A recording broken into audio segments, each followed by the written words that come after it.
Everyone stared in disbelief as CEO Richard Klein, the face of one of Canada's biggest tech companies, pulled his hand back right before shaking hands with an employee, a young woman named Amira Hassan. Her hand hung awkwardly in midair. The room fell silent. Richard gave her a cold, mocking smile. "Sorry," he said loudly enough for everyone to hear, "I don't shake hands with interns. You'll have to earn that privilege." A few nervous laughs rippled through the boardroom. Amira's cheeks burned with humiliation. She slowly lowered her hand, her eyes darting to the others. No one dared to defend her. But then Richard added something that made even his assistant gasp. "You know," he said, turning toward the board members, "we should be careful who we hire. You never know where people like her come from." The words cut like glass. Amira felt her heart shatter.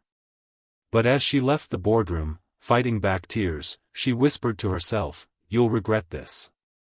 No one knew it yet, but those words would come true, in the most unexpected way. Amira had worked at Nexera Technologies, a fast-growing AI company in Toronto, for just 3 months. Despite being an intern, she was brilliant, a computer science graduate who had designed an AI model that saved the company nearly $2 million in data costs. But no matter how good she was, Richard, the 50-year-old CEO, never respected her. To him, Amira was just another diversity hire. He often made subtle comments during meetings, things like, "Impressive work, considering your background.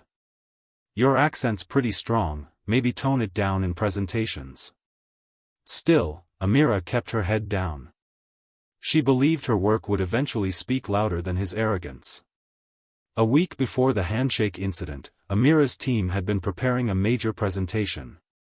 The project, called Motivational, was a new AI-driven marketing platform expected to boost profits by millions of dollars. The project had been her idea. But because she was an intern, she wasn't allowed to present it. Richard wanted the credit. During a late-night work session, Amira's mentor, Daniel, a senior software engineer, told her, "He's going to take your work and pass it off as his. That's how he operates." She smiled faintly. "Then I'll just make sure he can't." Amira quietly made a backup of all her code, research, and presentations, safely stored on her personal drive, protected by her own encryption key. The next day, the investors arrived. Cameras were rolling. Everyone was dressed sharp. It was the biggest moment of the year. As Amira stood by, Richard strutted to the stage like he owned the world. But just before the meeting began, Daniel whispered, "They're calling you up to help with the demo. The system needs your access key." Amira walked to the front confidently. Richard, already annoyed, forced a smile for the cameras. "Ah, our intern," he said through gritted teeth. "Why don't you join us?" She extended her hand to greet him, and that's when he refused to shake it. The whole boardroom fell silent. The investors shifted uncomfortably. Cameras caught everything. Amira stood still, her eyes meeting his, a faint fire behind them.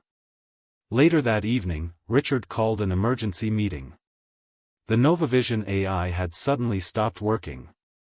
The files were inaccessible, locked by an encryption key no one could open. He stormed out of his office and shouted, "Who has the access code to my presentation?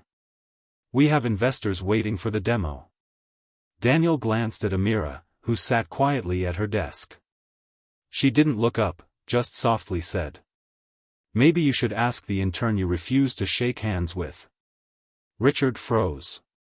For the first time, the confident CEO felt a chill crawl down his spine. And that was just the beginning of his fall. Richard Klein, the proud CEO of Nexera Technologies, had humiliated Amira Hassan, the intern who built the company's most promising AI project. He had refused to shake her hand in front of investors, belittled her background, and mocked her accent. But now, just days later, his empire was starting to crumble. The Motivational AI system, the same project he tried to steal, had completely crashed. The investors were furious. Millions were on the line. And the only person who could fix it was the same intern he'd embarrassed. Richard's office door slammed open. "Get me Amira," he barked at his assistant. "Now." Minutes later, Amira walked in calmly, holding her laptop. She didn't look nervous, she looked ready. Richard forced a fake smile. "Ah, Amira. I think there's been some kind of mistake. The AI isn't working, and I'm sure you can fix it." She looked at him, expressionless. "The system isn't broken," she said quietly. "It's just locked. My encryption key protects it, standard protocol." Richard's face twitched. "Then unlock it.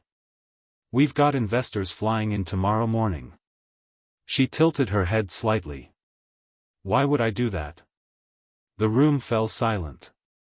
Even Daniel, who stood in the corner, looked shocked at her tone. Richard clenched his fists.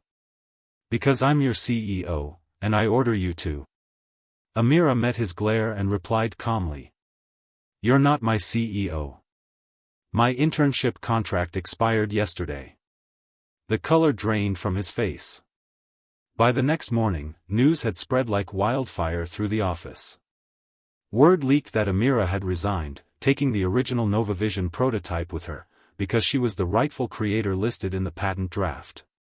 Richard tried to cover it up, but the investors weren't fooled. One of them, Mr. Sanderson, called an emergency meeting.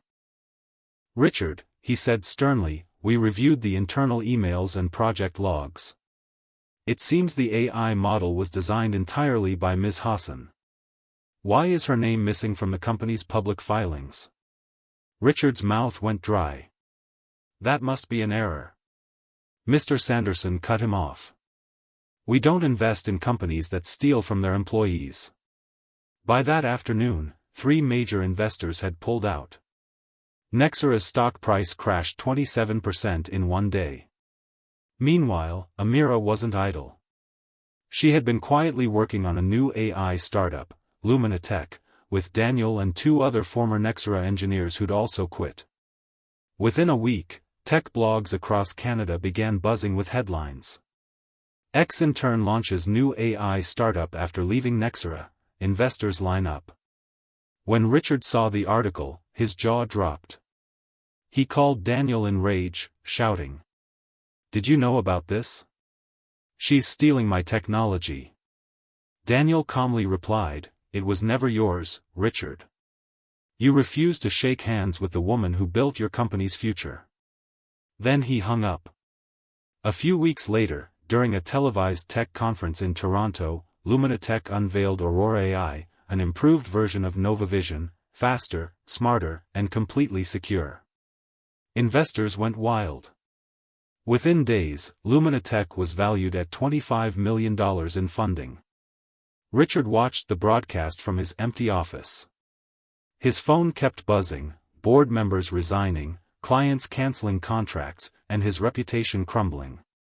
As the camera zoomed in on Amira giving her first speech, she said something that made millions of viewers stop and think. "Never underestimate the people you look down on. Sometimes the ones you refuse to shake hands with are the same ones who'll build the future you can't be part of." The audience erupted in applause. And Richard? He finally understood what true power, and karma, really meant. That night, Richard sat alone in his glass office, staring at his reflection. The same hand he once refused to extend now trembled. He whispered, almost to himself, "I should have just shaken her hand." But it was too late. Amira had moved on, stronger, respected, and unstoppable. If you believe karma always comes back, comment "Justice served" below. Thought balloon: what would you have done if your boss humiliated you like that? And don't forget to subscribe for more real-life inspired stories of prejudice, justice, and underdog victories. Turn on notifications, and drop your city in the comments so I can shout out my amazing viewers from across Canada and beyond. Canada Fire.